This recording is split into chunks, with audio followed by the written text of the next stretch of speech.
Protesta në kontekstin spiritual, pjesa e dytë. Secilit nga ne ka ndodhur që të jetë në një ambient me shumë njerëz dhe edhe pse nuk flet askush, ndihet energjia. Në një koncert, në stadium, në protest, ndihen emocionet e të gjithëve sikur janë një. Në spiritualitet, ky koncept quhet egregor. Egregori është një fushë energjike kolektive që krijohet kur shumë njerëz ushqejnë të njëjtin mendim, emocion, besim apo dhe qëllim. Dhe sa më shumë njerëz që ta ushqejnë atë, aq më i fortë bëhet. Imagjinojeni sikur jetë një re, e cila akumulon, grumbullon çdo gjë.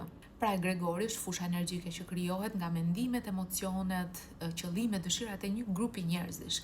Dhe sa më shumë njerëz që ta ushqejnë atë, aq më e fortë bëhet ajo, ndaj secili prej është përgjegjës për energjinë me të cilën po shkon në protest. Ti nuk po shkon në protest vetëm si një trup, po sjell me vete dhe backgroundin tënd energjik, sjell energjinë me të cilën do të mbushësh, do të furnizosh egregorin. Pse është e rëndësishme kjo dhe përse unë po i mëshoj kësaj? Sepse këtu hyn në lojë ligji i shkakut dhe pasojës, cause and effect, ku çdo mendim, emocion, veprim që ne hedhim në fushën kolektive bëhet shkak.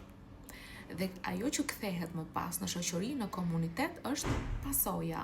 Ndaj, nëse një egregor ushqehet vazhdimisht me urrëtie, ndarje, përçarje me njëri tjetrin, dëshirë për shkatërrim, herët vonë, kjo energji do t'japi frytet e saj mbrapsht. Por do të kundërta, nëse ajo ushqehet me vetëdije, me përgjegjshmëri, me qëllim të pastër, me qëllime të qarta, edhe pasoja do të jenë të tilla. Kjo vlen edhe pra për protestat, nuk është vetëm çështja për çfarë protestohet.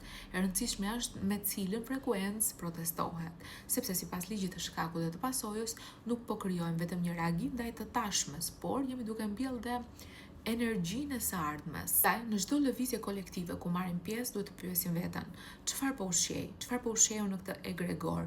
Frikë, zemërim, mllef apo një vizion të qartë për atë çfarë dua që të shoh të lind, të krijohet.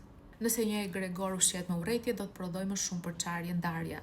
Nëse do të ushqehet me frikë, do të prodhoj kaos. Por nëse ushqehet me vetëdije, me dinjitet, me dëshirë për ndryshim, mund të bëhet vërtet një forcë transformuese për të gjithë shoqërinë.